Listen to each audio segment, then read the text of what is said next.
נושא נוסף שכמו שאמרנו אנחנו צריכים לדעת להתמודד בו בעץ ההחלטה, ומה עושים עם נתונים שהם חסרים, והנתונים החסרים האלו יכולים לבוא לידי ביטוי בשני מצבים. בזמן הטריינינג עצמו, כלומר נניח שבאחד מהמשתני ה-X שלנו, המסבירים, יש לנו ערך חסר, כלומר יש לנו שם כאילו סימן שאלה, אנחנו לא יודעים את הערך, ואז שאלה מה אנחנו עושים עם זה, כלומר האם אנחנו עדיין יכולים להשתמש בתפקיד הזאת כדי לבנות את העץ ההחלטה, זה אחד. ואופציה, מצב שני שאנחנו צריכים לדעת להתמודד איתו, זה שאנחנו מקבלים בזמן האינפרנס, בזמן הקלסיפיקציה, אחרי שהמודל כבר אומן, איזושהי תצפית שבחלק מהערכים שלה יש ערכים חסרים. עכשיו כמובן גם פה אנחנו יכולים לבוא כמו שעשינו דיסקרטיזציה מראש, אנחנו יכולים לעשות גם imputation מראש, כלומר לקחת את כל המקומות שבהם יש לנו ערכים חסרים ולהחליף אותם בערכים אחרים, אבל מאותה סיבה למה לא עושים את זה, שהיא לא יעילה בדיסקרטיזציה, זה יהיה נכון גם ל-imputation, אנחנו מאבדים את ההקשר שלנו, אוקיי?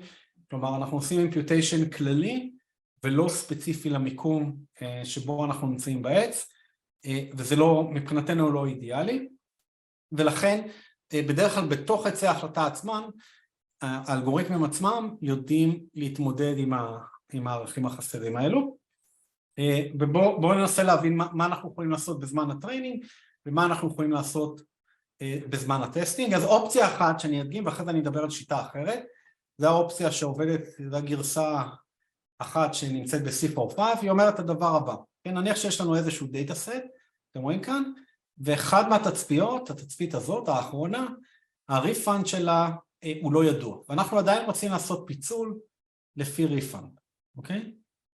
אז מה אנחנו עושים? לאותה תצפית שלא היה לה שם ערך, אנחנו כאילו מפצלים אותה לשתי תצפיות, רק שבמקום שהמשקל שלה יהיה אחד, היא תלך בשלוש תשיעיות לצד שמאל, ובשש תשיעיות לצד ימין.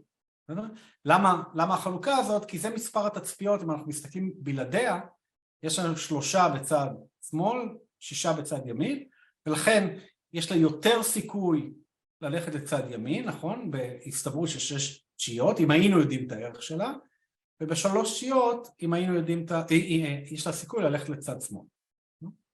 ואז כאילו שכפלנו את התצפית הזאת, ואנחנו נותנים, ממשיכים איתה הלאה, כן? למרות שהערך של הריפאונד לא היה ידוע.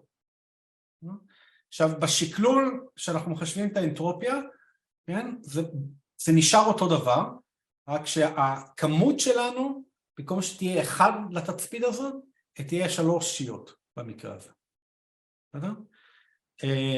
ניקח סתם, נניח אם אנחנו רוצים לדעת, במקרה הזה ה-yes שלנו, כן? בצד שמאל, כן? שריפאונד שווה ל-yes, והקלאס שלנו שאנחנו מנסים לחזור, ובמקרה הזה אנחנו יודעים שהוא yes, אז למעשה הסיכוי ל-yes הוא 0 ועוד 3 תשיעיות, והסיכוי ל-no הוא 8, כן? זה השכיחות שיש לנו בכל אחד מהם, וכדי לקבל את ההסתברות אנחנו לוקחים את הערך הזה ומחלקים אותו בסכום, כן? כלומר,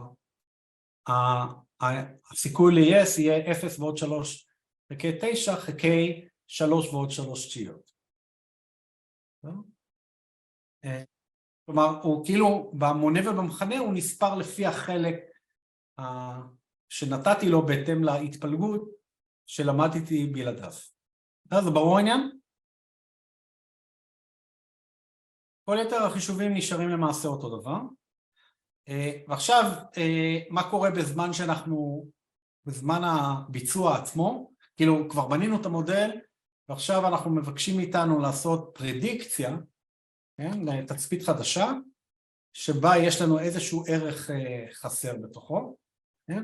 אז למעשה אנחנו עובדים על גישה אפשר להגיד די דומה, כלומר אנחנו לוקחים את התצפית הזאת ואומרים היא יכולה ללכת, כן, במקרה הזה המצב המשפחתי לא ידוע, אז אנחנו מעבירים אותה גם בצד ימין גם בצד שמאל בהסתברות שונה, כן? נותנים לה לזרום בעץ לפי כל אחד מהצדדים, ומשקללים את התוצאה שלה בהתאם להסתברות שהייתה בצד שמאל או בצד ימין. כלומר, יש לה הסתברות מסוימת ללכת לכאן, אם היא הייתה הולכת לכאן, נניח הייתה מקבלת yes עם הסתברות מסוימת, כן? אז אנחנו משקללים את ההסתברות של ה-yes בהסתברות שהלכה לצד שמאל. ואותו דבר אנחנו עושים גם על מה שהיא מקבלת בצד ימין, עם ההסתברות שהיא הלכה לצד ימין. ואופציה אחת שממומשת על ידי C45, כדי להתמודד עם ערכים חסרים בזמן האינפרנס. דרך אגב, שאלה, מה היה קורה, אני חוזר רגע לטריינינג, נניח שאחד ה-Y שלי הוא סימן שאלה, אז השאלה אם אני בכל זאת כדאי לי להשתמש בתצפית הזאת, כן או לא, ואם כן אז למה?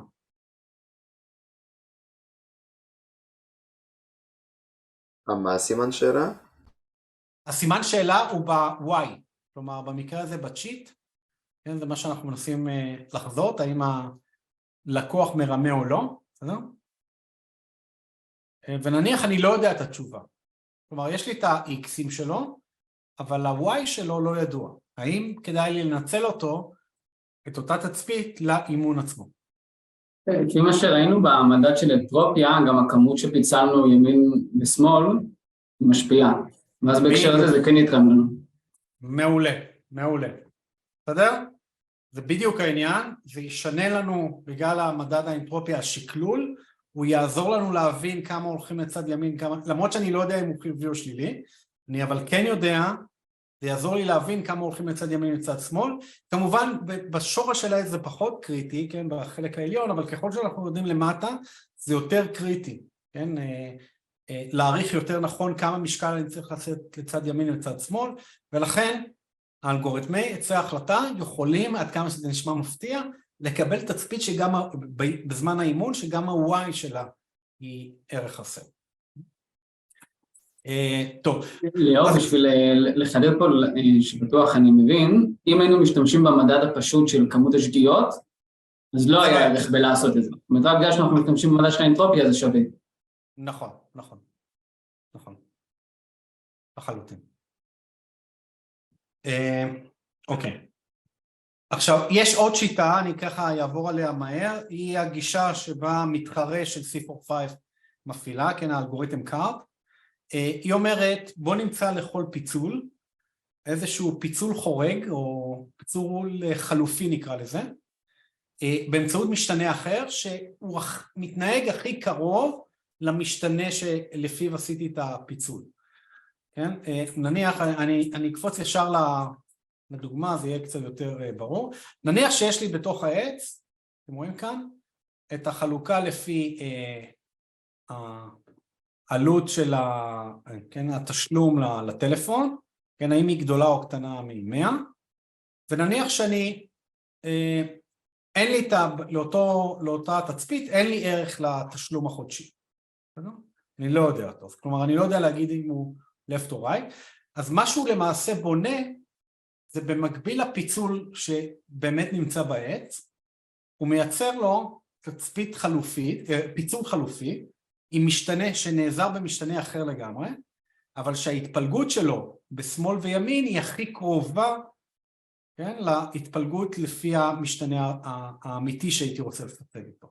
כן, אז למשל במקרה הזה, החלופי שלו זה לפצל לפי מצב משפחתי, אז זה כמובן לא זהה, אבל הוא מספיק קרוב בהתפלגות שלו, גם בצד שמאל וגם בצד ימין, בהתאם למה שהיינו עושים לפי חלוקה של הסכום החודשי, כן, התשלום החודשי לטלפון. היית אומר שזה גם יכול לעזור לבחירת פיצ'רים שיותר מוסרים אינפורמציה על התוצאה? כן, לכאורה, כן, אפשר להיעזר בזה באמת, כדי להבין יותר טוב גם את הפיצול, נכון? כי אני כאילו, למעשה בעיקר אם יש מה שנקרא תלויות בין המשתנים שלנו, אז הדבר הזה מאפשר לנו לגלות את זה, נכון? כי אנחנו רואים כאן פיצולים שמתנהגים מאוד דומה, למרות שהם שני משתנים שונים. אז זה למעשה תורם גם להבנה עצמה של מבנה העץ. בקארט הברירת מחדל, עד כמה שזכור לי, זה 5, רגע, אני חושב שזה 5, הוא בונה, רגע, כתבתי את זה? כן, אתם רואים כאן, הקארט בדרך כלל עושה למעשה לכל פיצול, הוא מחזיק בצד עוד 5 פיצולים אלטרנטיביים. זה כאילו עד כדי 5, כמובן לא תמיד אפשר למצוא, ולא תמיד יש משהו שהוא מספיק קרוב למציאות, לפיצול הראשי. אבל זו הגישה שבה הוא תוקף. אולי אני רק אזכיר עוד שיטה אחרונה, אין לי על זה שקפים, אבל כדאי להכיר אותה, היא שיטה של למשל איקג'יבו שנגיע אליו עובדת, היא למעשה יוצרת, יש לי את הפיצול ימין, שמאל, ויוצרת עוד פיצול עבור ערכים חסרים. כלומר, היא יוצרת מסלול עבורם, שהוא מצד אחד יוצר מסלול עבורם, מצד שני הוא מקבל את הערכות שלו לפי ההתפלגות מצד ימין ושמאל שלו. אבל אנחנו נכיר את זה בהמשך שנגיע לאיקג'יבו.